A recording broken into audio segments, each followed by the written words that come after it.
I was getting ready to graduate from my master's degree. I was pursuing a master's of science in applied health physiology.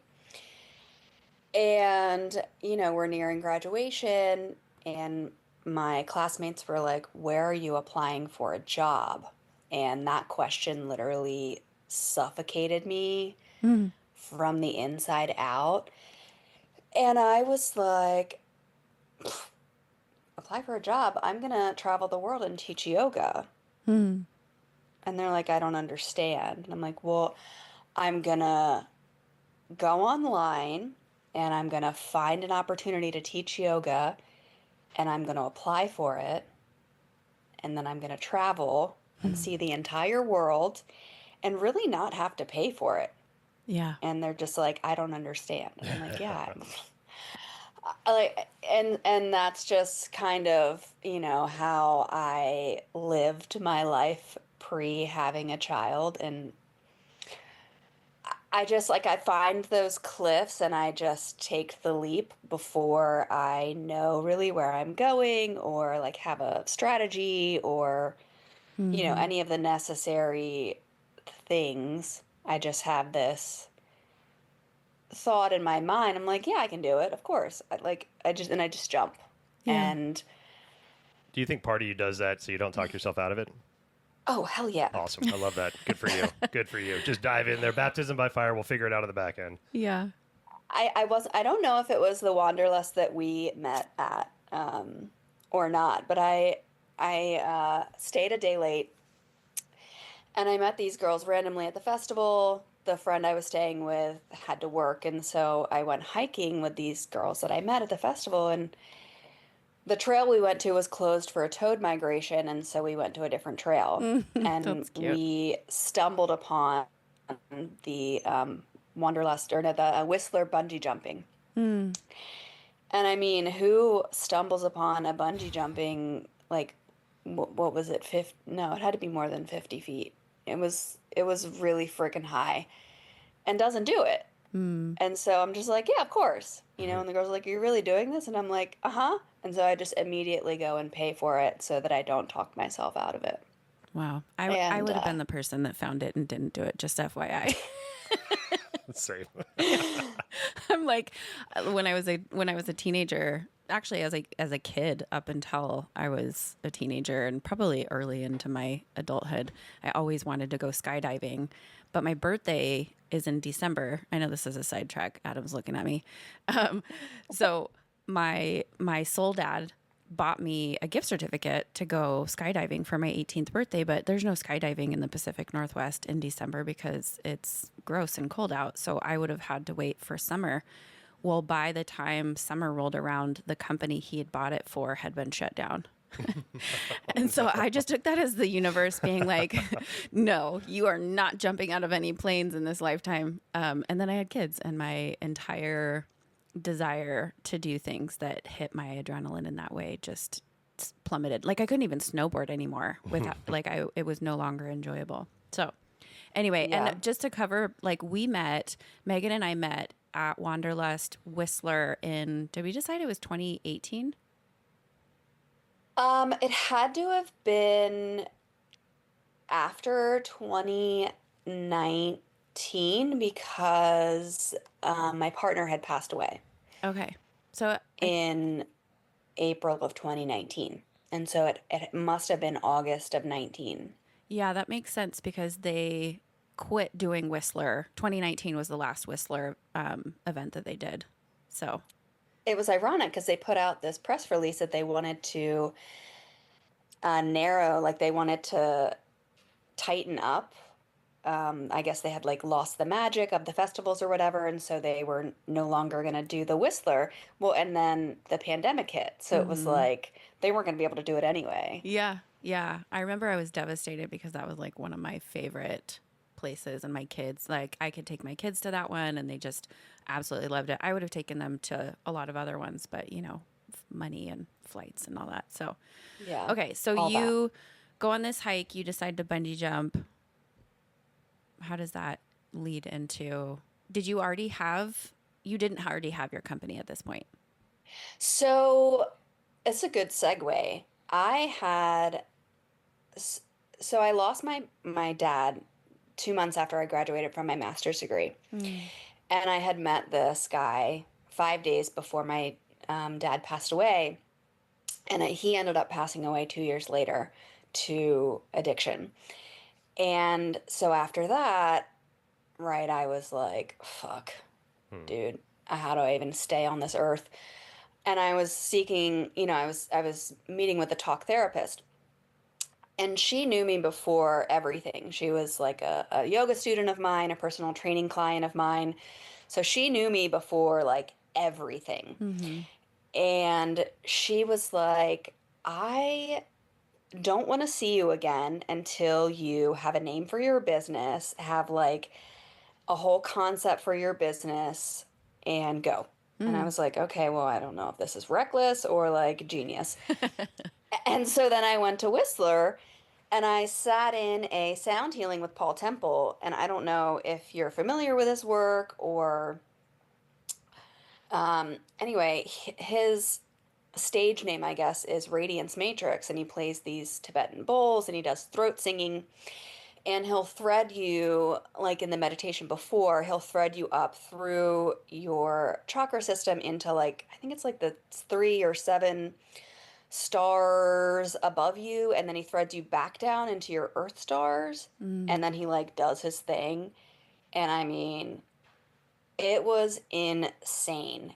Everything from like my color scheme to my logo to the name embodied warrior came through me. I was like transported to this planet Mm. that I used to lead because I was, you know, a different species. I was an alien in a past life, and it like showed me on this huge cliffside, and there was this canyon of tall grays down in front of me, and like I had these tall grays flanking me on either side, but I had this long, like, dark blue flowing gown on, and this gold, paint started like streaming from the sky and basically like was the veins of my blood on my body. Mm. And it was like very clear that I was their leader, but none of them had weapons or like any way of causing, harm. And it was like, we are like your warriors of love. And so that was like, Mm. okay, I get this. I love Like, this that. is my mission. This is what I'm supposed to be doing. I don't know how I'm going to do it or, what I'm going to do, but this is it. Had you So started that's practicing sound healing before that experience, or was that kind of what led the ideas towards you becoming a sound healing practitioner?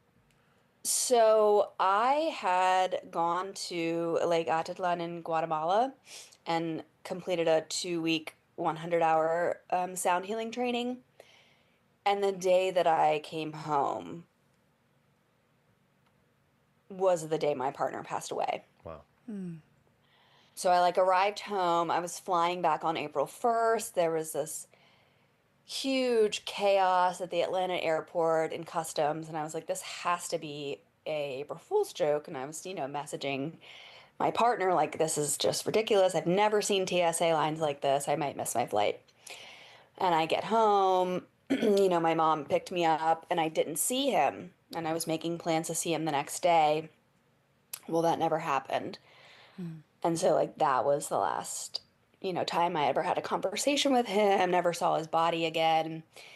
And yeah, it was really intense. It was like the things that I learned at that training was what kept me alive, Wow. just to be frank. Yeah. And the same experience happened with my yoga training. I went to Bali. I bought myself a 300-hour yoga teacher training as like my graduation present for my master's. Well, my dad had passed away 3 months before, I went to Bali, Mm. and that training was really heavily, based in tantric hatha yoga, so a lot of meditation, and it was same thing like the practices that I learned in that training not only kept me alive, but was really like my awakening to all of like my clairsenses, like this idea that there is more than this flesh suit that we have, you know? And there's definitely a way to access those other realms and those dimensions. It was like that was kind of the starting point to the transition from me being like a yoga instructor that was really body based to a yoga instructor that like understood the realness of what yoga can do for you and like the holistic side of the practice. And that kind of led me into this whole quest of finding ways to heal like this just extreme grief that wasn't through like medication. Yeah. Do you think having some time, now from both of those incidents, those experiences that you went through, both with losing your father and your partner and the trainings that went around that, hindsight is one of those beautiful things that can give us some time away. We can start to see maybe a narrative that makes sense and start to understand what we feel good about understanding about it, right? And being a spiritual person, do you feel like, there's part of you that was kind of like, hey, there's some things that are going to happen, right? And we're gonna start teaching you some tools to either get you ready for, or now that the grief is hitting, here's some ways to process it, right? Here's a community in Bali that's going to support you. Here's a Guatemalan community that you don't even know why you're so impacted by, and then you get back and okay, now I understand why this was so impactful. So like, some people talk about guides, angels, ancestors, these spiritual family members around us in some kind of way. Do you feel like that was, like, hey, we're getting you ready, Megan. Hey, it's going to be tough for a little bit, but here's some support. Here's some systems that'll help you out. It's still going to be tough, but we got you, and you got this. We're going to be all right. Did you feel any, not putting words in your mouth, that, that's a lot of the dialogue I just gave you is what is in my head on a constant basis. Right. Whether I listen to it or not is a whole fucking different thing. Right. But yeah, do you feel like, you got a little support there? You started to feel that hand of whatever that is for you. Yeah, for sure. I mean, like I said, it was that turning point in Bali. Like, I was able to communicate with my dad. Like, I very quickly was able to connect with him, whereas that is something that I think it's not attainable for anyone. Anyone has that ability, but they block it off because they just Fear. for some reason or the other. Yeah, it's fear. It's Right. fucking it's terrifying, because it's like, hey, I've never related to my dad or boyfriend or mother or whoever it was, and now I'm like supposed to have this relationship with them, but they're not here. Right. What does that look like? And once I accepted, like, okay, this is actually kind of cool and it's making me feel better. I really leaned into that. I started working with I still work with her now. She's a really good friend of mine, but like a energy worker, Reiki practitioner, but kind of does talk therapy at the same time. And the first time I met with her on Zoom. I was in Nicaragua. She was in Vegas. And the first thing out of her mouth was, "Is your dad passed away?" Like, she didn't know anything about my story. And I was like, "Yeah." She's like, "Oh, well, he's here."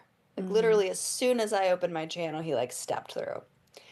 And so, I started working with her right after Ryan passed away. And so I really leaned in to that. And they are my guides, Yeah. like my dad, Ryan, my grandmother. My grandmother and I share a birthday. My daughter and my father now share a birthday. She was born on my father's birthday last year. Wow. So I know now that either I'm being prepared for or I'm being placed in these events or moments or, communities or circles or whatever for a higher purpose. And sometimes you're like, fuck, why? Yeah. Like, I'm done. Like, I'm done, dude. Like, I can't. I just want to be normal for a second. And I laugh because I have those thoughts and then I meet normal people and I'm like, just kidding. just, yeah. I'm Yeah, you wondering can't. what your relationship was like with your dad growing up. Like, I hear people who have a parent passed away or passing away, and I feel like for people who grew up and really were really close to a parent, there's kind of a story that follows after. And then I sometimes hear a different version for somebody who maybe wasn't as close. What was that relationship like before? Like, what were you really close? Yeah, he was my best friend. When I was little, I'm at my parents' house. So my dad built this house when I was born. So there's photos of me, like, just learning how to walk, like in the structure of the house, like before, the windows were in or anything like that. Yeah. And so, like, I've never moved. The land we bought from my parents, my mom's parents that lived down the farm lane. So it's like a third generation piece of land. So there's so much history here. And like, my dad was my best friend. Yeah. We spent all of our times together. Like, I was like a tomboy. I would spend all my days in the woods, like on the boat, fishing with my dad every weekend. And I was pulling my daughter through the woods in her little wagon, and I kind of stopped and looked up at the trees, and I thought, like, wow, you guys watched me as I grew up, and now you get to watch my daughter grow up. Like, how freaking cool. Yeah. It's like super, yeah, it's really emotional. He was my best friend, and it's really special that, like, you know, he sent Bella to us to like heal a lot of the rupture that happened around him leaving. And Bella's your daughter. yeah, Yeah. her name is Isabella, but we call her Isabella. Bella. Just to speak to what you just talked about, like how your daughter came around, right when, I think life has, if I look back in my personal life, I'm not trying to lay this on anybody else's, but when I look back at my personal life, I can honestly see that there were things put into my place to give me a responsibility to keep me here for a little bit longer Yeah. until I get my shit figured out. Because mentally, maybe I wasn't just ready. I was ready to, pull the escape hatch, or whatever it was. Yeah. Whether I realized it or not. But whether it was an animal, a child at a really young age, a good friend, a lover, all these things, like I look back and I can see the hard parts of my life being really cushioned by something that I needed, well, for me, needed to be there for, maybe an egoic thing, but, and I think there's those opportunities for us to show us like we can still go on. We can still, and for those that can't, I'm so sorry. And I hope you find the help that you need, but like, for myself, like I can really see that. And so now I not that I search for it, but I notice those things. Like I just had my dog just passed away. She's 16 years old. She was one of those things I got introduced in my life in my 20s when I was a dumb shit, and not to say I'm any less of a dumb shit now, but at least I got more experience of not wanting to be a dumb shit, You're not a dumb shit now. It depends on who you ask. But, and so it's, but I've got two daughters that are 22 and 17, like, so I've got things around me. So it's just, I'm kind of like waiting for that next thing to be like, oh, here's another long-term responsibility you got. We're going to give you another 10 years, another 15, whatever it is. Right. But I think sometimes we don't recognize the strength that we have until we know that we got to. Right. And so sometimes it's a little human, an animal, a relationship that's just like, no, you're good. Keep going. You're all right. Yeah. I was actually I'm in the middle of rebranding, right? I've been in the middle of it for a while now, but I'm actually working with a team now and filling out this questionnaire about branding. And it was one of the questions was like, what's your story and how does that serve you with your clients or whatever? And I was like, I don't know if there's enough paper. And I was like, okay, let's get this real, tidy. And I did speak to a similar concept that like when I got pregnant with my son at 20 years old, I can almost guarantee you if that didn't happen, I would not be here today.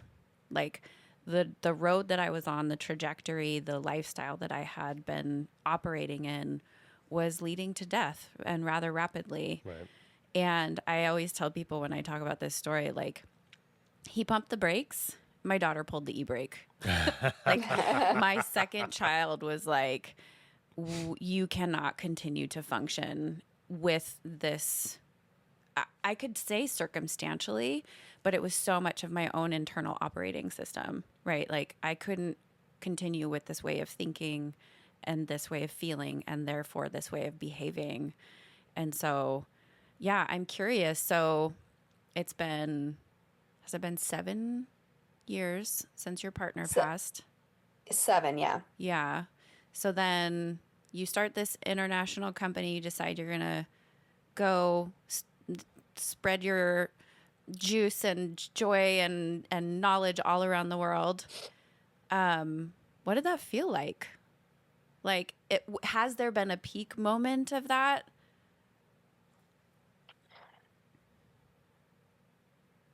It felt, yeah, it felt great. It felt,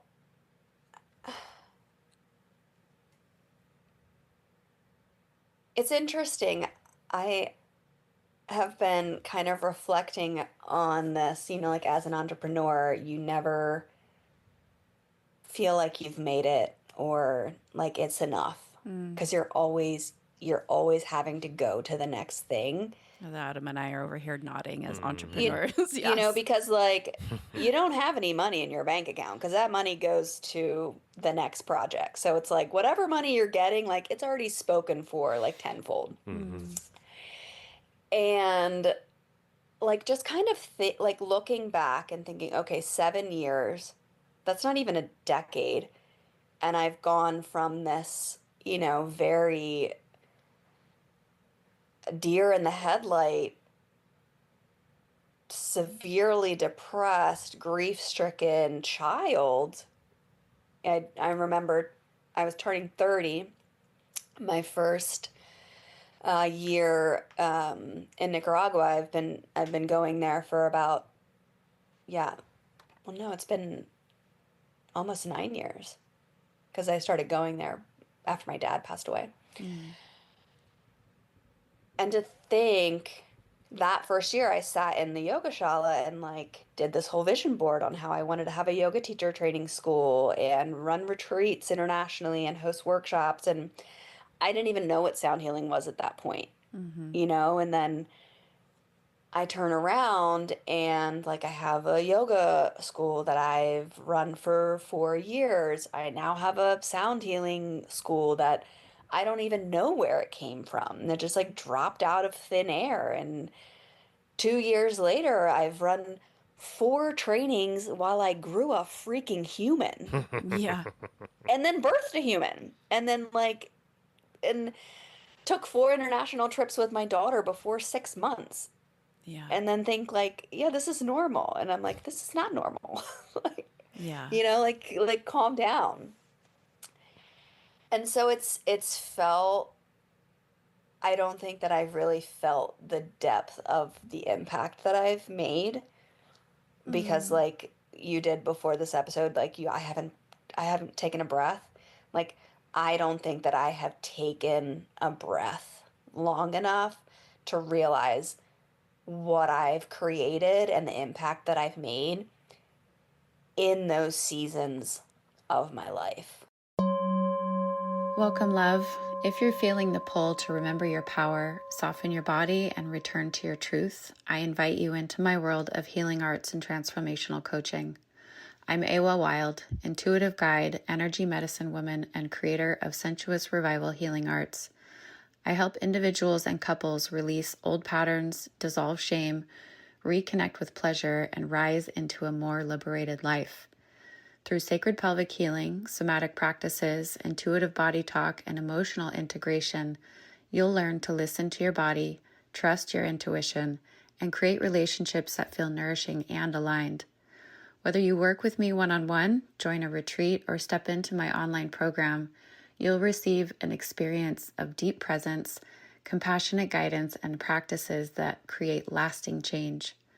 If your soul is ready for more freedom, more pleasure, and deeper truth, I'm here. Learn more at sensuousrevival.com or reach out directly to begin your journey.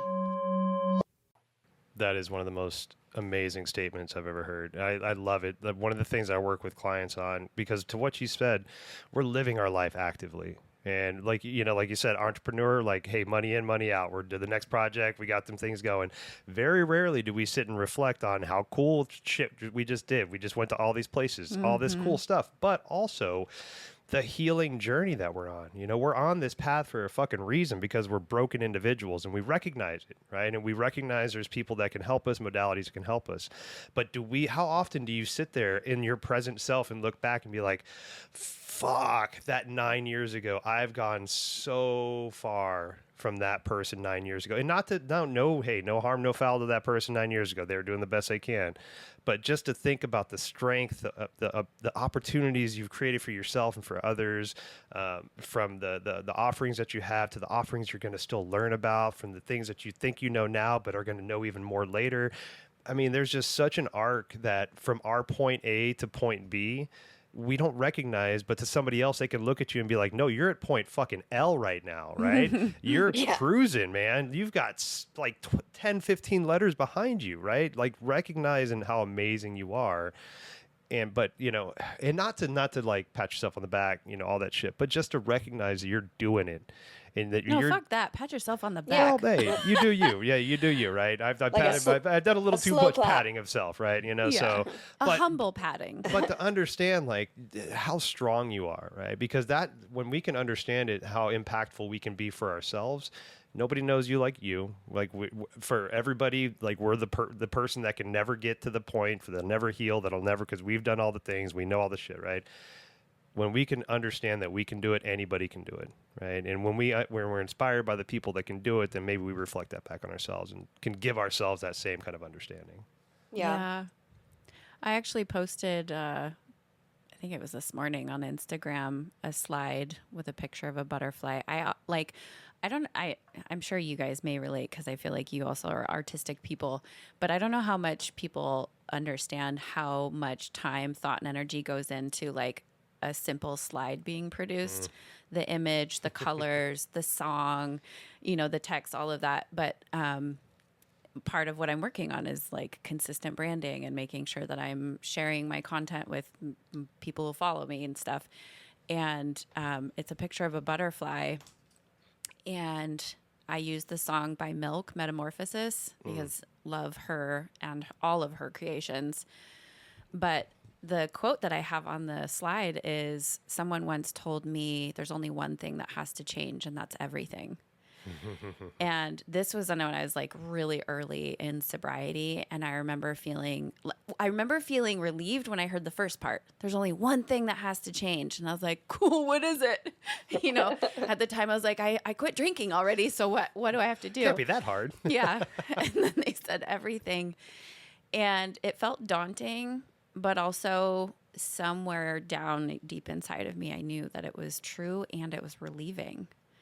Like, to go back to what you were saying of like, I haven't given myself enough breath to really understand the impact that my efforts have had on the world. Well, now you have that time, right? You have this little being that you're caring for. Mm-hmm. And I think that, it's for those of us who live, 1 foot in reality, 1 foot in the woo, there is the conscious effort of looking for the sign, noticing when things show up as, a reflection from a guide or, some universal influence.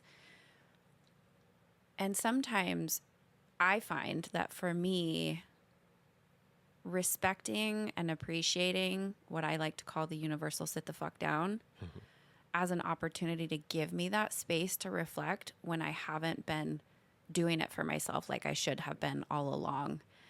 And I just got back from being down at the ocean on a solo trip for 4 days by myself. I said solo trip, so I just doubled up, just putting it out there. Inspire you, but also know that it's not always as comfortable or as enjoyable as you might think. Because what I found happening, and I was telling my friend about it yesterday, I was like, God, this is such an indicator of how undisciplined I've been for taking downtime in my day-to-day living. Is I got down there and I was like, let me hurry up and do all those things that I've wanted to do and I didn't make time for. And I was like, hurry up and color, hurry up and draw cards, hurry up and journal. And I was like, what the fuck am I doing? This is Speed healing. I was like, it totally. And I was like, I need to get out of here. So I like left and went to the beach. And then I was like, hurry up and sit down and hold still. You know, like it just was good. Exactly. Like it was comical. But also, I finally, on the third day, was like, okay, lay down on the earth, soak your bones in the sun, and just fucking listen.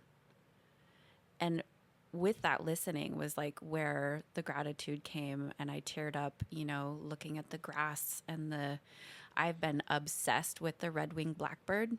If you don't have them over there, Megan, I will send you pictures No, and I don't think videos. so. Their sound is like one of my favorites. They're like mystical. I need to actually like look into them a little bit deeper. But there's a ton of them where I live because I'm in a complex that's on the lake, and I think they're always near like water.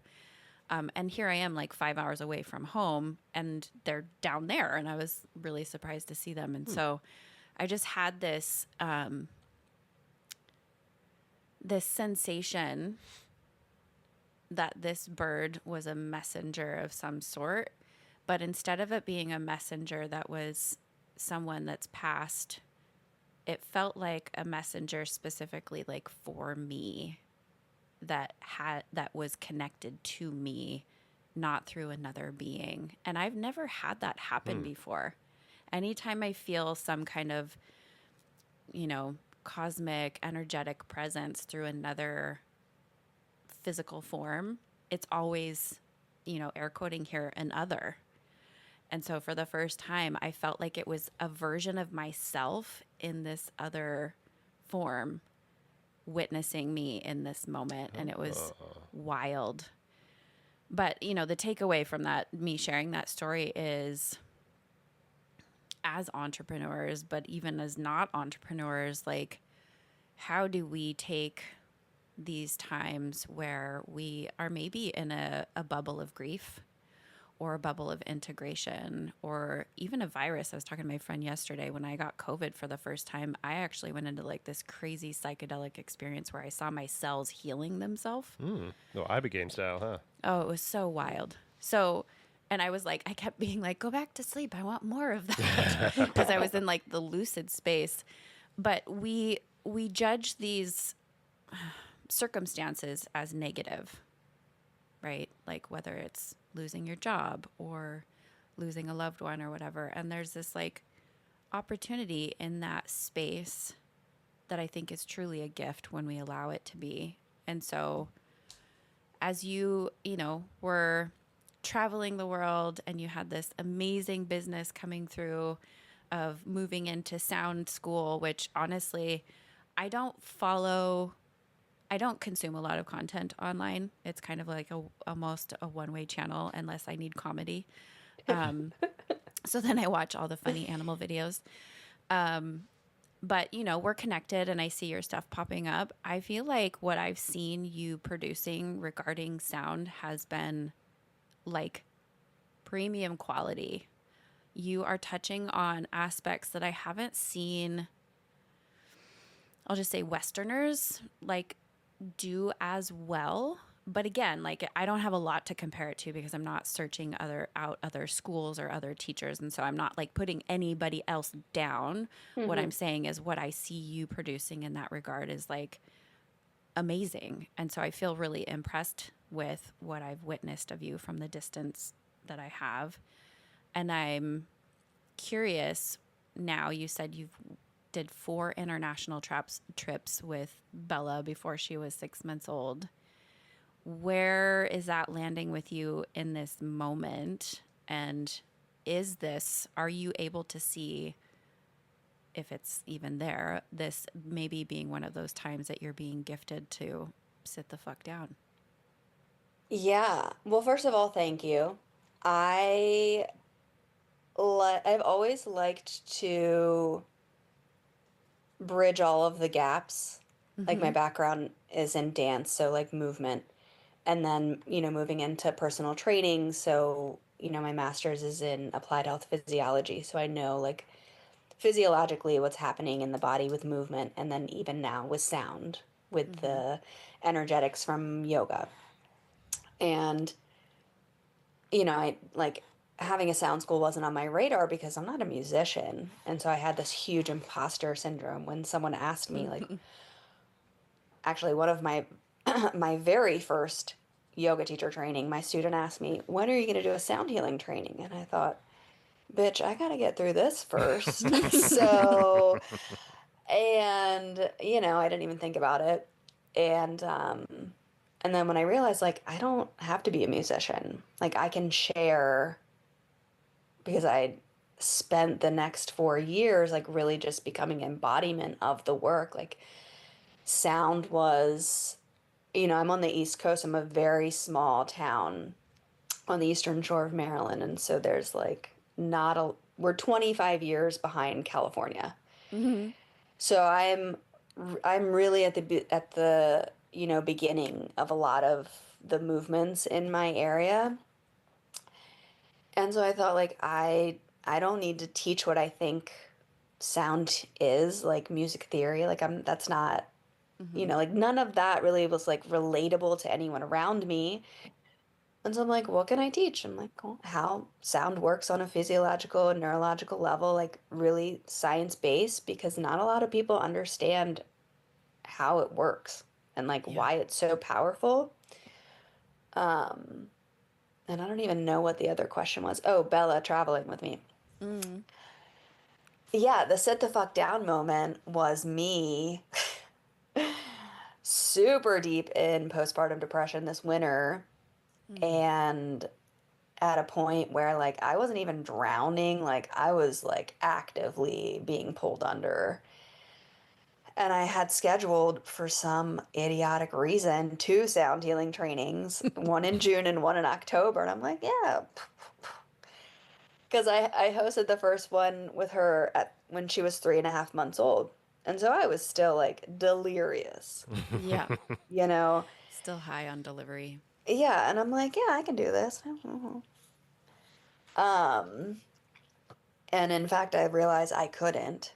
And Mm-hmm. so, yeah, I decided to consolidate my June and October training and essentially cancel the June training. And, I had people enrolled and they weren't happy. And I issued a lot of refunds, which was horrible, um, Mm-hmm. as an entrepreneur, because like that money's already like spent on other deposits.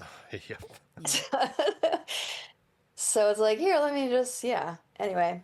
And so that was like really hard for me to do, right? Because I would just push through before Yeah.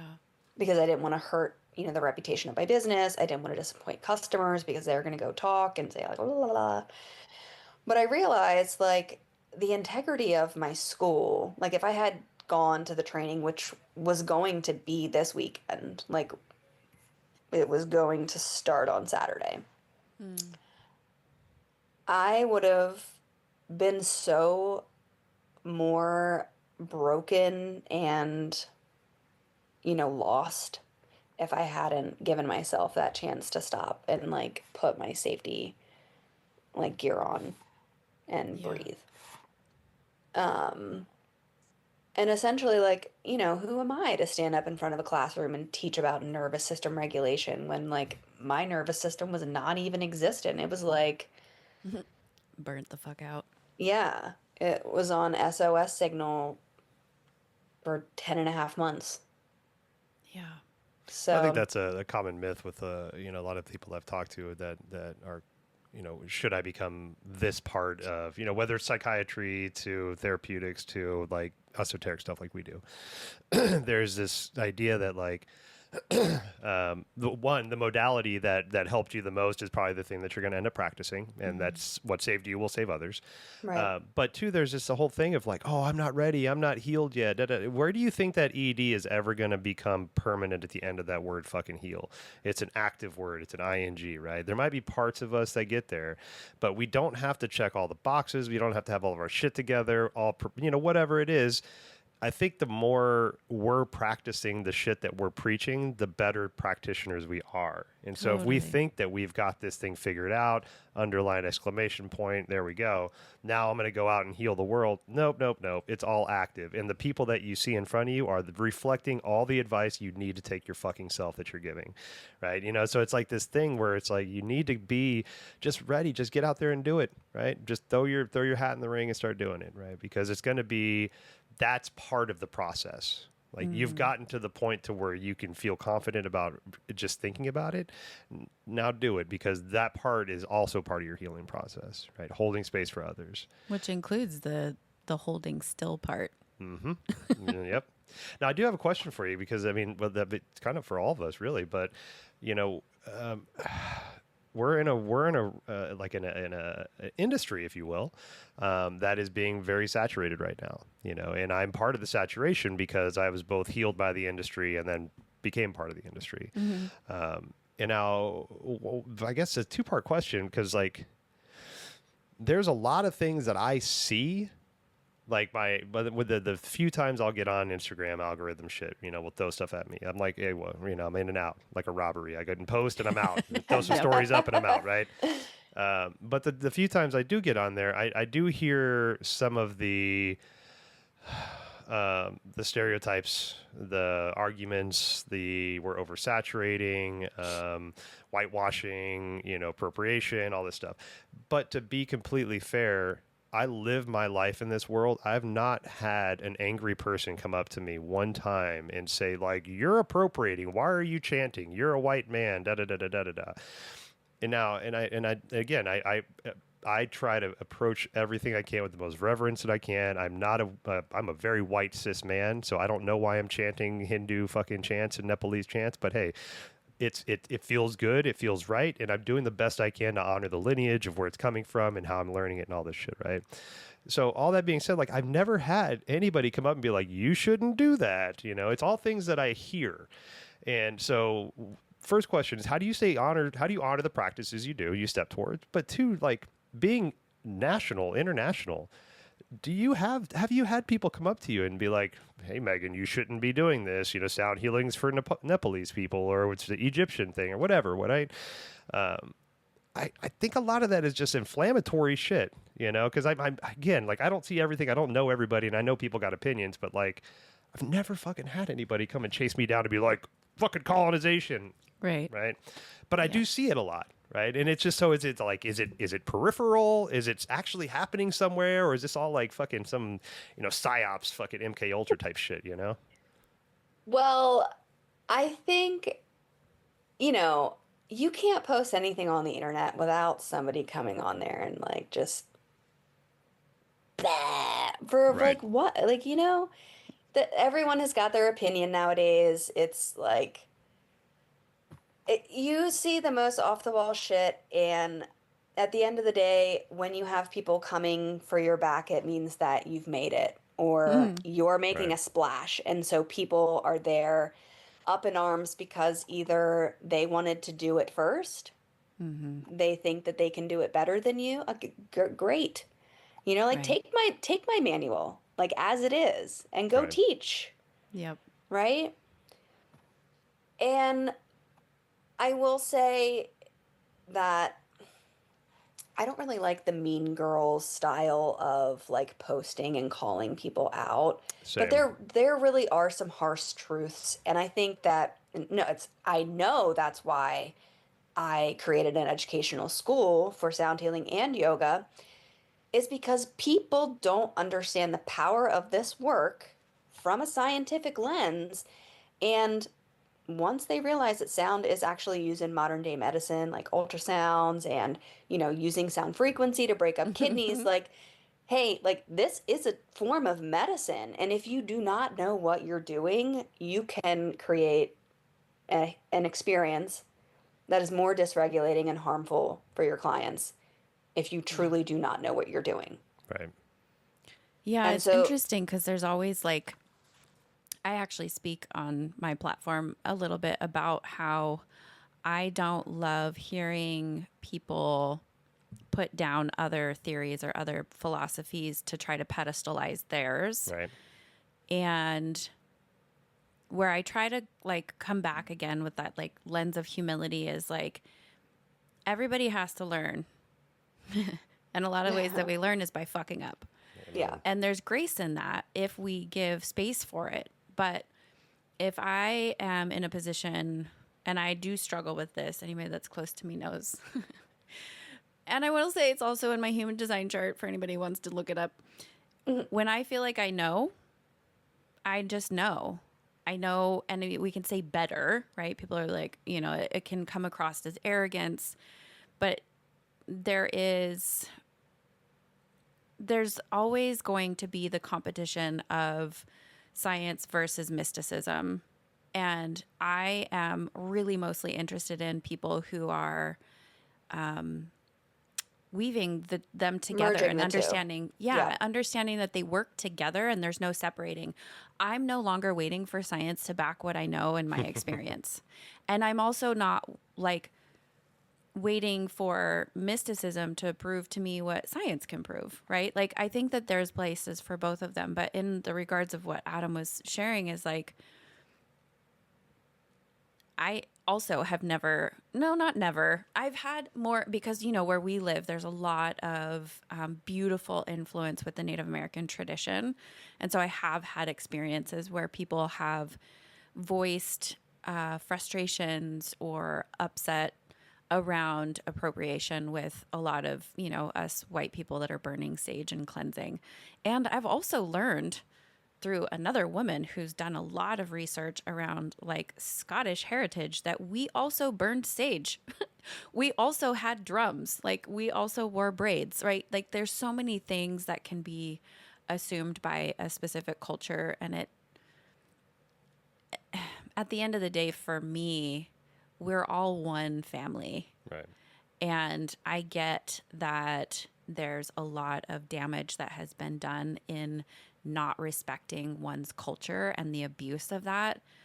The hardest part for me is coming from the background of believing that because what I may teach is spiritual, that it should be free. And I'm like, cool, you want to move me into a village and provide my house and my food and my shelter and my water and, you know, like treat me like the original gurus who were sharing their wisdom and loving and caring for the village, then I don't need to charge. But I do live in a capitalistic society where like I got to pay my bills. And so it would be great if I could wake up every day and go teach yoga for free. But that's just not how things are in this world, and that's not the reality. Yeah. But And, yeah. you know, it's like people will get on there and they're like, oh, it's just another white girl charging thousands of dollars for her training. And I'm like, well, yeah, I am because, you know, how many white people are paying tens of thousands of dollars to get a college education? And like, what is that really teaching you? Right. You know, like, why is this not as respected as something else just because a government or like society deems it to be the most respected path or like the path to life? Yeah. Right. And Well, in terms of like the appropriation, like aspect of it, I got into this work when I was in Central America. And so I didn't really ever host sound healings indoors like in a yoga space for years. Like I was always out in nature, either in the jungles, on the beach. And so my first encounter with this was very, you know, ceremonial and traditional from like the Central American lens. Yeah. And so, yeah, I did. I dressed in, you know, white and beads and, you know, looked a very different way that I do now because that's just not how I live my life. You know, I'm not living in the jungles of Yeah. Nicaragua anymore. I'm not on the top of a mountain in Guatemala with no power, Right. right? Like I live in a one-bedroom apartment in Alexandria with my 10-month-old daughter, Mm-hmm. and I'm surrounded by concrete. So, like, that's just, there's an evolution. And if I were to continue to present myself in that original state, like, people would see right through it. It's just, it's not authentic to me. And I wasn't faking it. Like, I wasn't doing it to, I don't even think Instagram was a thing. Like, I still had a Right. private, I had a private Instagram profile at that point.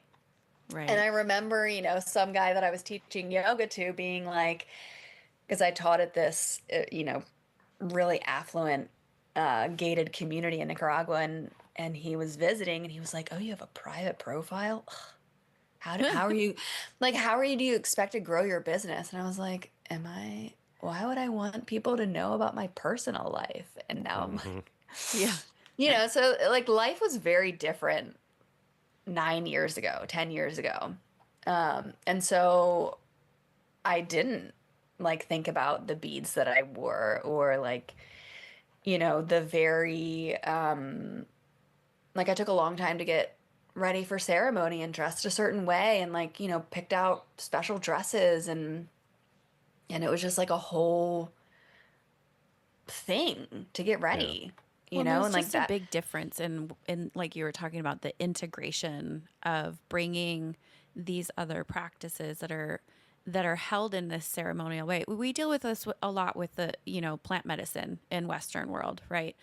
And I heard somebody several years ago say he really loved his experience in Peru, but he felt like it was a disservice to the Americans that came out there because there's no space for learning how to integrate what you encountered back in this society. He says if you live in the jungle and that is your life, it's so different. You're not expected to come back and deal with cars whizzing by and all these stupid fucking e-bikes everywhere.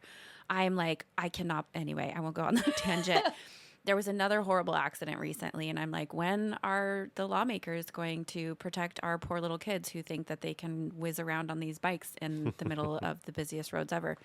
But to your point, when I have entered a space and been trained by an elder who's been initiated or given permission to pass down said medicine, like that is, in my viewpoint, and everybody else can have their viewpoint, but that is the permission slip.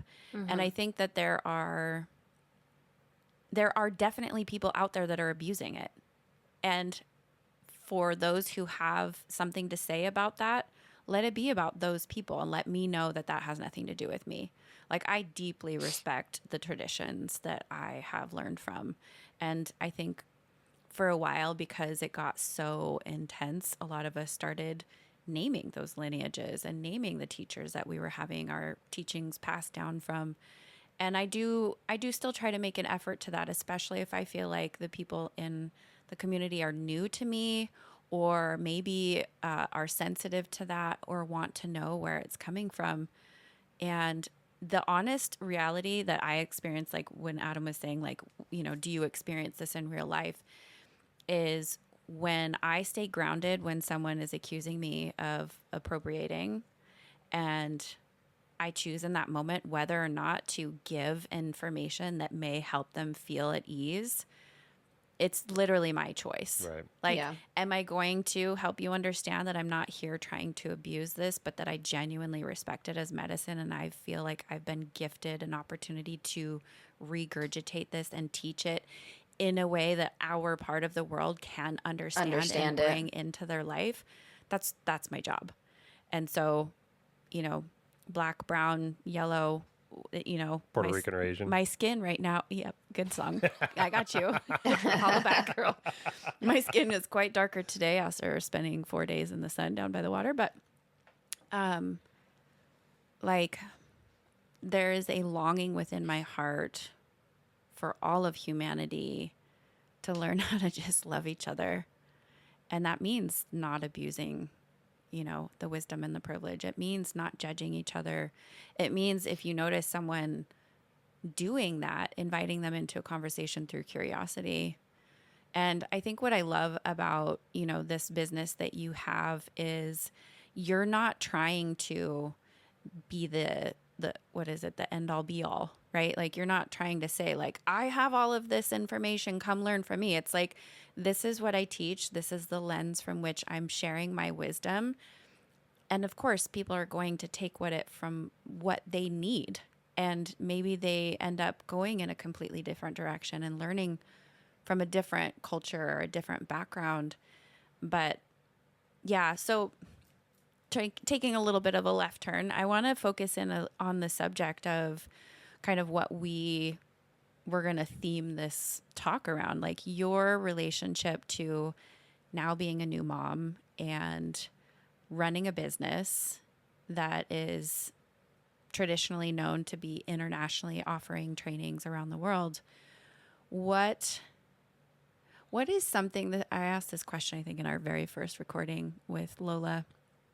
What is a way that you struggle that the world may not know? Oh, cue my daughter like literally having a tantrum down the hallway with my mom. Um, I just reposted a reel and it's like a mom trying to chop something with her child, screaming at the top of its lungs, holding onto her legs, and the phrase over it says, with the most, like, with all the respect in the world, I don't want your advice unless your life looks like this. Mm-hmm.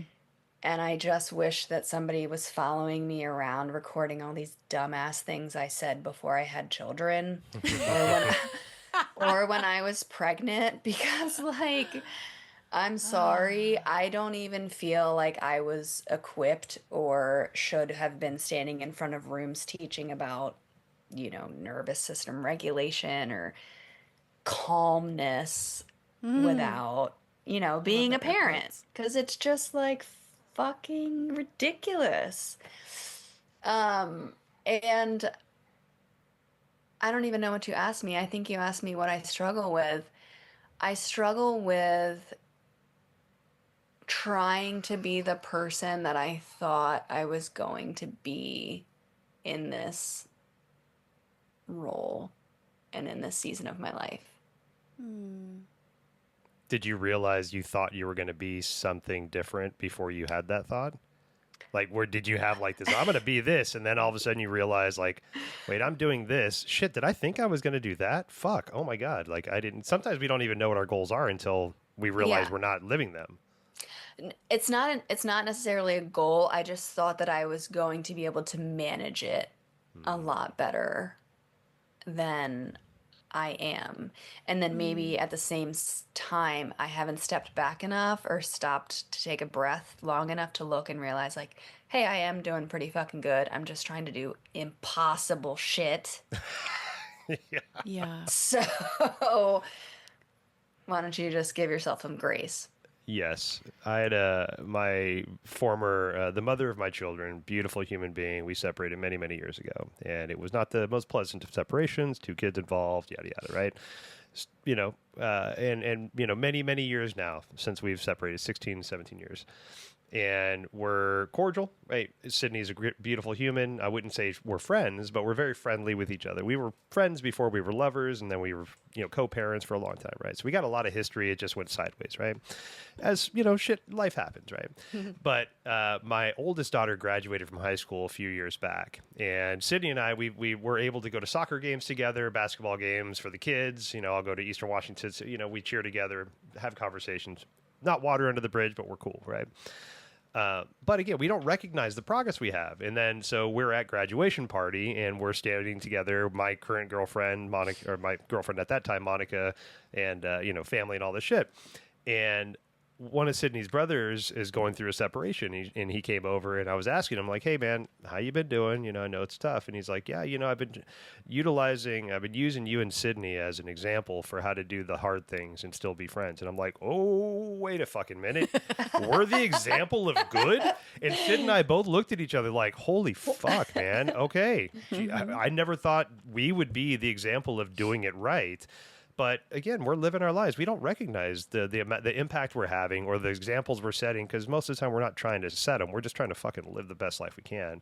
You know? And so, like, yeah, we don't realize like how impactful we can be by just being authentic to ourselves, right? Just trying. And, you know, when I look back at my relationship with Sydney, you know, I've had, you know, relationships since then that have, you know, quote unquote failed, you know, not with those folks anymore, but I'm still friends with every one of those people I was with, because if I can be friends with the person that I had the most traumatic separation with and still have a working relationship, I can figure it out with anybody else. If I don't, it's a choice. Yeah. And that's what I recognize. It is a choice for me to say, like, I don't have the emotional capacity for you and I don't want to learn it. And once I realize that's the statement I'm saying, I know that's not true. So like, fuck, I do have the emotional capacity. That doesn't mean I got to be around the triggers that trigger me all the time, but I know I have the capacity to withstand a saber-tooth tiger attack, but I'm afraid of text messages, right? You know, so it's like, I don't have to live in that capacity, but I know I got it, right? So we just push the boundaries a little bit, you know? Yeah, it's interesting because my daughter just graduated high school. And I've shared in previous episodes that this was a really, really hard year for our family. And what's funny is a friend of mine, she was a client for a period and became a friend. And actually, she was like, our daughters met each other when they were kids. And we were like, you know, acquainted at that point. And then she later became a client of mine and is now a good friend. We had a memory recently pop up on Facebook of when the girls were probably in like 4th or 5th grade. And I messaged her a screenshot of it. And I was like, ha ha ha, remember when we thought shit was hard? And it was like, you know, it's hard at the level of which we have understanding at that time. And that's what I was saying about the whole, like, people are going to fuck up and do stupid shit or not make sense, but they're learning along the way, right? So the version of you that was pre-mom, who was talking about nervous system regulation, that still applies. And it's the same thing where I look at, like, where I'm at in life right now and what I'm going through, like, learning new layers of my own vulnerability. Like, I was in a session the other day and very emotional. And I was like in tears saying like, fuck, I teach this. Like, why is this so hard for me right now? And the therapist clearly said, which, like, bless his honest heart, he goes, yeah, it's always easier to look at other people's shit, you know, but there's this voice in my head that often sounds like my mom. I don't know that she ever listens, but if she does, this is not bad, Mom. I'm not mad at you. But the voice in my head says, you should know better. And that voice torments me a lot when I am an educator, when I am a space holder. I don't use the word healer often, but it's one that resonates personally in my life. That somehow we're supposed to just never be messy. And I think that, you know, like, Megan and I met over boots. Which I think fur. Yeah, boots with the fur. There were some Keen boots that, like, are very, very identifiable. Like, they had They're a very cool as specific, shit, they're and super only cool people have them. Yeah. Yes, and actually they discontinued them. I tried to rebuy them, and they did not make them any longer. But we met at a festival because I was wearing a pair of boots, or she was wearing a pair of boots, and we were like, "Oh my god, I have those boots!" We had those boots. Yep. But, oh shit, what was I going to say about that? Oh, so, you know, we met at a festival a long time ago over these boots, and we haven't stayed in close contact, but, like, we have a lot in common, the way that we talk and the way that you represent yourself. I don't see you as someone online who's trying to pretend that you have it together. No. And so I appreciate that, because as someone who identifies as running an international school of yoga and sound, this self-imposed pressure that we put on ourselves that says we have to, air quoting here, keep it together, like, it's such bullshit. It's total you know? bullshit.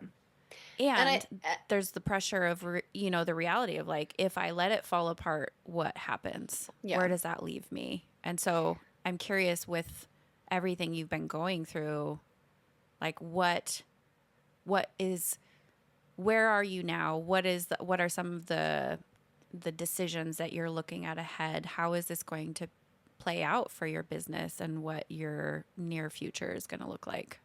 yeah, I mean, I'm a hot mess. Like, we're a work in progress. I'm a hot mess, and like, I'm maybe a little less of a hot mess than I was.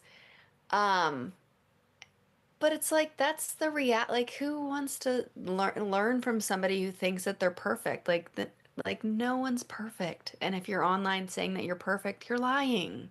Right. And so, but I think that attributes to the air quotes here success that I have, and I don't want to say success. I don't really care about success. It's like impact. I want to change people's lives. I see the cliff and I jump off, and that's what I do with my students in the most loving way, because I see the potential that they have, and so I just walk them to the cliff and I'm like, here you go. It's like the guy with the Whistler bungee jump. He's like, I'm gonna count to 5, and on 3 he's pushing me off the platform, and I'm like, hello, I'm supposed to get to 5. Yeah. You push me at 3. And that's just me. I'm like, here you go. And my clients are like, what the fuck? And I'm like, yeah, you're fine. Yep. You got it. You're like, you're going to figure it out. Yeah. And Just breathe. yeah. And so it's like, I do have a lot of changes coming in my company, and I'm excited about them. And they would never have happened had I not been so clinically depressed with postpartum, because I would not have stopped enough to realize that I was ready for the next thing. And I think that's what motherhood has really taught me the most, is it wasn't a tragedy, right? Like, it was traumatic, right? I pushed a human out of a very small hole of my body. But it wasn't like losing my father or losing my partner. Like, it was this beautiful moment, right? But then you have this whole, okay, I've just spent the last decade realizing who I am, building this, international company and school and blah, blah, blah. And now comes this huge unwinding of that whole identity Yeah. at the same time, where you're like trying to keep this human alive, and you're like, thank God I have Google, because why is my 5-day-old doing this weird thing? Like, okay, they're fine. Yeah. Nobody ever told me about meconium poo. Oh, yeah. So day 2 with yeah. my first child, I Why open is the it- diaper and I'm like, oh my God. Why is it black? Why is there tar in here? And my his grandmother comes in and she's like, what? And I'm like, why is this happening? She goes, oh, that's normal. And I'm like, cool. Nobody told me.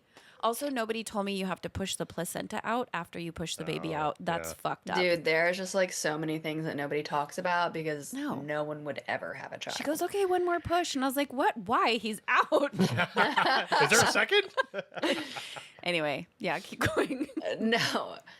And so, like, I had already reached like the level that I was at in my personal journey and in my professional journey. And had I not chosen to have a child, because it was a conscious decision, like, I just, asked the best person in my life, like, will you have a child with me? And we had a child. I would have stayed kind of spinning at this level that I am right now. And it's beautiful. It's wonderful, right? Like, I am very happy with the work that I'm producing, but I realize that I don't want to be those, what yoga teacher trainings are now, are like filling shalas with like 20, 30 people. And it's just like, Revolving door. right? Like, Yep. I never wanted that with my yoga school. Like, I could care less if there's another yoga teacher on this planet, but I want more people that embody and live yoga to live in our world, because that's what we need. And more than the asana, right? Yeah. Like, we say yoga and we know that what that means, but for people listening, it's not just the postures. It's not just what you do when you get on your mat. It's who you be. Yeah, it's like how you live your life. And I'm starting to see that, with sound healing, there's all these new schools and trainings popping up. And I'm like, man, I really don't want to be the hamster wheel. Like, I Yeah. don't want to be someone that's just like filling a shala of people and like teaching them how to bang on some bowls. Yeah. Right. Like, I really want to be creating creating a space where people can step into the leadership role that they know that they're meant to be in this wellness space, and sound is the modality that they're choosing to learn to do that. Yeah. Or maybe sound becomes, sound is the missing piece for them because they've already been in this world doing other things like yoga, Reiki, Breath work. EFT, yeah, breath work. They're a somatic practitioner, they're a life coach, and they're looking for that missing piece. And I feel like that's what sound is for a lot of people because it works at such a deep layer. It really helps to move things that a lot of these other practices just can't because it's so powerful. And the Yeah, best thing is you just lie there, yeah. right? You just lie there. It's great. Just get as comfortable as possible. Don't move. Yeah. And Well, it until worked. the vibrations make you scream, cry, laugh, vomit. Some Yeah, variation. it brings up some stuff. It can bring up some stuff. But if you understand how to hold that space, like really understand the lens of the work when you come into it, not to push your clients past where they have the capacity to go. And if they happen to step past that boundary, you're equipped to bring them back to coherence, to bring them back into a state of integration so that if they have to step out of the studio door and operate a car, that they're going to be okay, right? That they're going to go home and they're not going to like spiral, right? Because your scope, you're able to hold that space for them to do that process themselves, right? We're not self-diagnosing. We're not telling them, oh, well, there's a spiritual meaning for that. Like, I know. I don't know if you guys experience this or you two ladies experience this, but I almost feel like there's a different type of. So the people that come do energy work on a regular basis, I think, have an understanding of the possibilities, opportunities, sound, breath, yoga, all that stuff, right? But I noticed like a lot of the newer folks that maybe they've had like a session or maybe are thinking about it, something like that. I think there's a bigger expectation than put on doctors. I get finished with a session and people are like, "What did my guides tell you? Did you see my aura?" All this shit. And I'm like, "Hey man, like I don't know what boxes you think I got checked that you don't, but like, hey man, I don't have a lens. I might, but like the expectation of like, what did my guides tell you this time? Whoa, I'm not a Claire in that sense, yeah.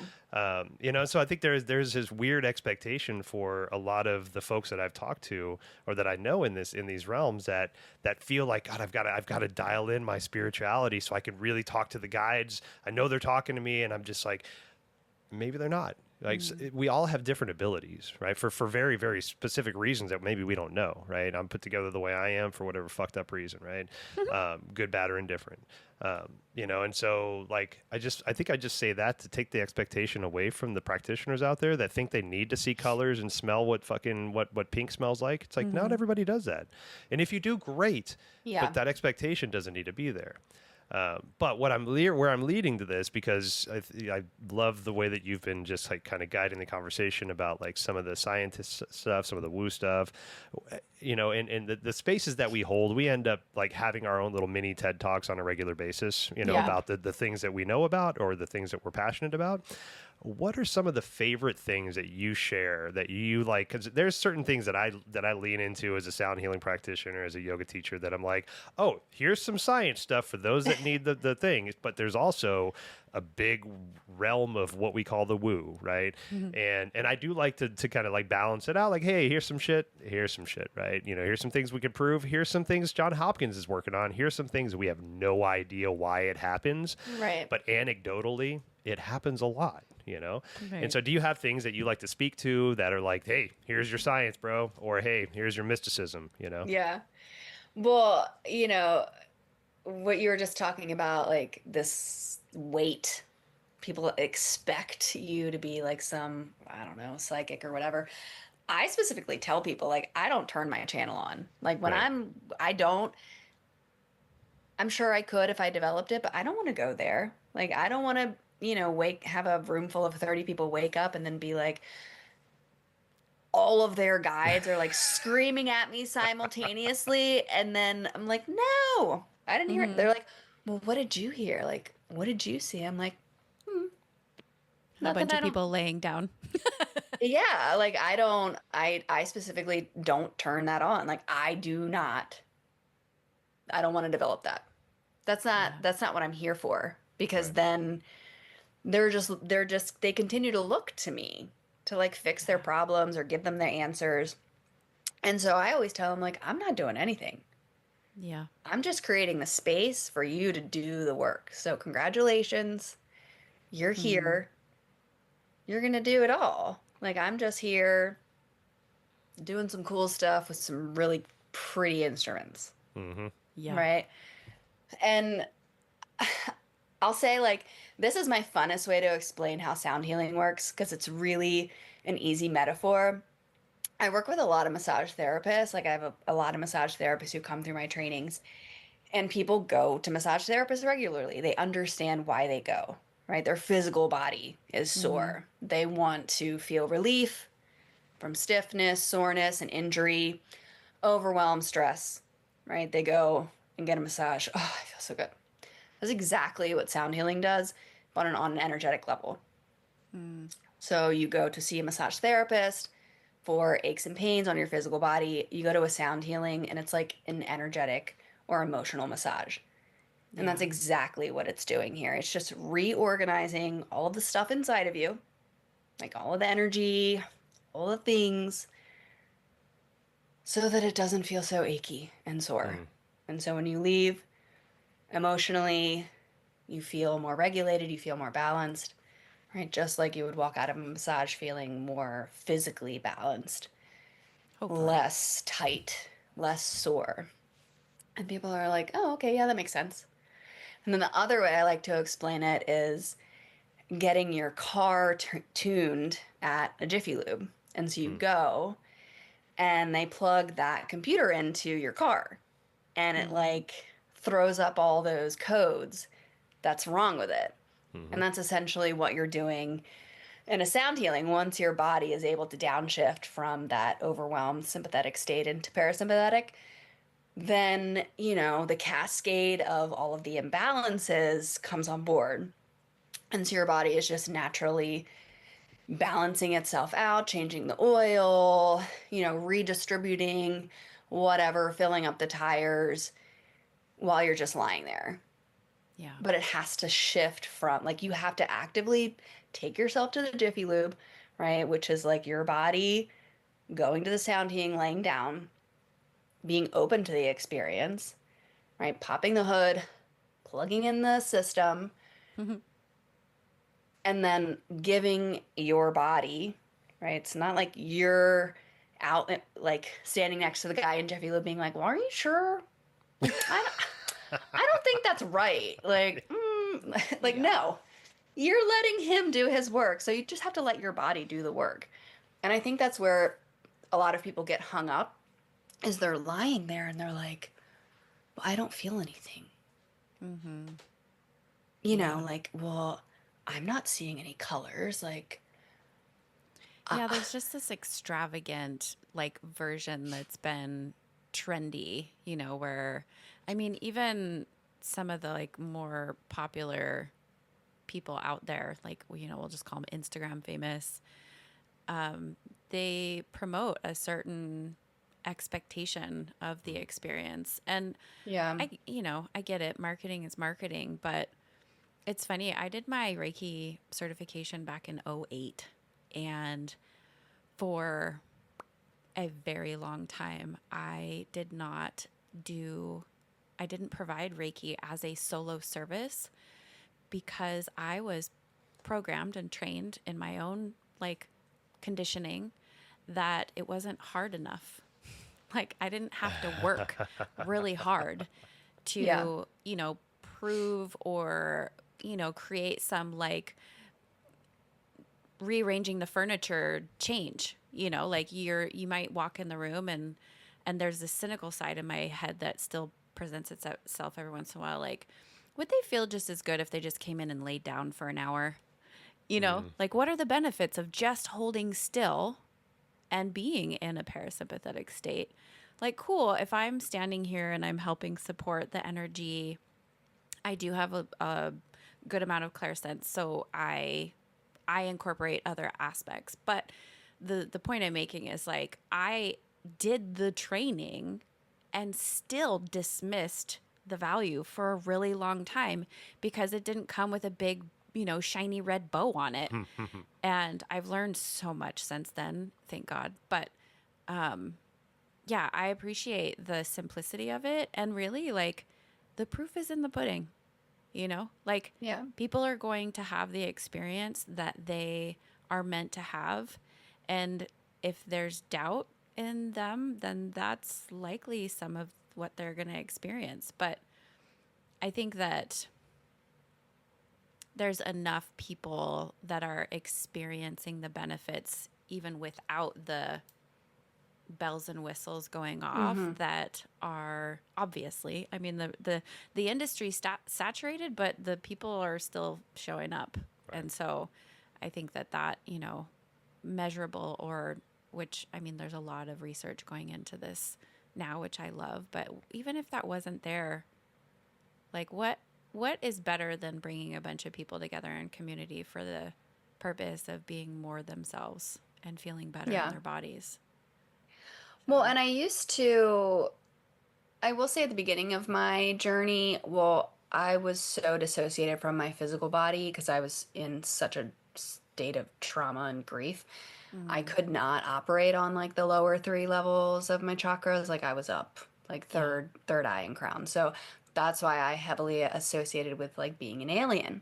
And so when I would have experiences in sound healing, they were pretty fucking crazy. I was astro traveling, like having conversations with my dad. And so I've had all of those big experiences, but I don't explain that in my trainings or in my sound healing, like group sessions, because it scares people off.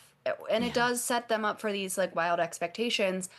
But I will say that at the end of the ceremony, I'm able to look around at the people and think like, okay, this person probably had a really crazy off the wall experience that they're wondering like, I can't share this out loud because it's nuts, And so I bring some levity at the end, like, if you lay there and snored, great, wonderful. You needed that rest. Talk to somebody that maybe you knew and they're not here anymore. It's possible. Maybe saw something that isn't like real on this planet. Cool. Did you go somewhere like where your limbs kind of moving? Like really, honestly, anything that happened is not crazy. Like you're not crazy. It's happened to me. Right. So like you're safe to talk to me alone in the group. So it's just like having those experiences is great because I'm able to meet people that maybe too also have had those experiences, and they're like, how do I just tell this woman that I saw aliens? You're like, Right. it's really normal. It's normal. Like, it's fine. I know. I always love the post sound bath where people are like, "Is it normal?" Yes and no. Yeah. Both 100% yes, 100% no. Your experience is normal for you, but it's also abnormal. It's amazing, right? Yeah. And it's the same thing with breath work, like these holotropic breath work trainings and everything online is like showing these people having these like really intense experiences, and it's like, is that the point? Yeah. Like, I got are one. you like, are you really providing them with a quote unquote as healing of an experience as you think you are? Right. And I was literally just talking to somebody about this the other day. A friend of mine and I did this 2-hour breath work Reiki sound bath, and he's the breath guy, I'm the sound guy. We do Reiki together, And I was talking to some guests afterwards, and one of the guests was saying that, they didn't think they had the experience that they thought they should have because they didn't cry this time. They usually cry at these events and things like that. And I'm like, okay, so I think you've got an expectation that you said, like, if I don't start crying, this isn't working. But is another way to look at it, and I'm not trying to, to tell you your narrative, but just give you an opportunity. Maybe you're moving past the point to where you have to cry to feel like you're releasing. Maybe you're moving on to something else. And the narrative that if I'm not crying, I'm not trying, right? That's part of what's keeping you here right now and not letting you grow past that point, because that crying is something that you're healing from and moving away from. So to experience that every time is going to keep you in that box, and so it's like, maybe this is part of the healing process, right? Where you're starting to move those pieces around, where it's not always the crying. Maybe it's the traveling this time. Maybe it's the being in your body and feeling this in a deep, deep way and not having that emotion come up right away, right? It's not right or wrong. The next one, you might cry your ass off, right? That's great. Sometimes I growl in breath work. Sometimes I cry. Sometimes I fall asleep and pass out, right? I like when I don't know. I like when I cry hard enough that I start laughing really Laughing. hard. That's my favorite. The breakthrough. Yeah. There was at Wanderlust Oahu, Scott Schwenk did a breath work workshop, and there was probably 200 of us in the room, and they did have some support people, but I don't think that they were quite prepared. At one point during his guide, this is my memory. So Scott, if you ever listen to this and that's not actually what happened, my apologies. This is how I remember it. Where we were either doing conscious connected or some version of holotropic breathing. It was rapid, open mouth, right? Intense. In the middle of it, he cues us to all start laughing, like cued it. And I usually get annoyed when things like that happen. I'm like, don't fucking make me laugh. Don't tell me what to do. Don't tell me what to do. But also, like, anything that is like forced laughing, it gets under my skin. There's probably something for me to look at there, but whatever. The whole room just uproared in laughter. And I was cackling. And what was funny is then he cued us to all stop and go back into your breath. And it took like probably a solid 5 minutes of like, you'd hear people, like people would just like they kept having like this breakthrough laughter, and it took a while before everybody could get back on board. But I honestly felt like it was cathartic. Like it like broke up the monotony of it, but I think that like helped release something. I don't know the science behind it, so this is just my own personal experience. But there's something really, really precious about that uncontrollable laughter. And I've had it in breath work, I've had it in sound healing, I've had it in energy work, I've had it in sex actually. So like there's something that's happening that I just think is beautiful. So anyway, Yeah. This has been really precious and lovely, and oddly I'm like, I miss you. I feel like, I know. I've met you once. we have to be on the other coasts from each other. I would love to do a sound training at some point, but I've refused because I don't want the responsibility of buying the material and carrying it around with me, which I give Adam a lot of praise when I see him That's moving fair. his stuff around. I'm like, I love it, and I don't want the responsibility. But It's an addiction too, because then you just like see all these things and you're like, ooh, business expense, write off. And you're like, Totally. you have to be making money to write it Profitable. off, Megan. Yep. Like, Yeah. you're like, but I need it. But what's going on? So you have this training coming up in October. I do. Is it full? It's not full. I have 7 spaces left. Okay. And I am, well, I say 7. There's going to be a few that are claimed this week. So by the time this airs, there's going to be less. But yeah, it's the last time we're going to be hosting it in this venue. It's really special. It's in the southern Pacific coast in a little town called Uvita. And it's just such a magical retreat center. It's situated like there's a river on the property that you can walk to. It's very secluded. We're the only people on the property, and the shala is on the second floor, and it's just, the full length of the room. So you're on the second floor. There's monkeys that are jumping through the trees in lecture. There's toucans that are flying up to like watch you. Is this Nicaragua? No, it's in Costa Rica. Costa Rica. There we go. Okay. Yeah. Lovely. And so this will be the fifth, fifth. A lot. I've hosted a lot here, but it'll be our last time here. Gotcha. So I do have the next phase of the school that's coming in 2027, but I'm gonna kind of keep my lips sealed for that. But like I was kind of speaking to, I'm really not looking to continue to just turn and burn sound practitioners. Like that's just not what I got into this for. Like I really want to provide a space and a platform and a experience for people to step into this work, but also into this, leadership role. Like they came here with a passion. They're already doing this work. They know that sound is going to be an integral part of the work that they're doing and maybe a standalone offer. And it's going to be the thing that like really takes them into this next phase of who they are and what they're sharing with the world. Kind of like how it was for me. Like I was just a yoga teacher. Like talk about an oversaturated market. There's so many yoga teachers. Yeah. And, moving into sound 7 years ago, no one really, like, it's not mainstream, like it wasn't on Instagram. Like Instagram was barely even a thing back then. Right. And so it's like, I don't want to be the trend. I'm not here to just create more trends. Cookie cutters. Yeah. Yeah. Like, Yeah. I want people to come to this training, this school, to really realize their power, and that I'm going to be there to help see that through. Like my students become my family. Like they're like my family. They really are. They become some of my best friends, and I'm in their lives forever. And they can always turn for me for help, for recommendations, for a reference. Like I want to do this. I'm like, oh, cool.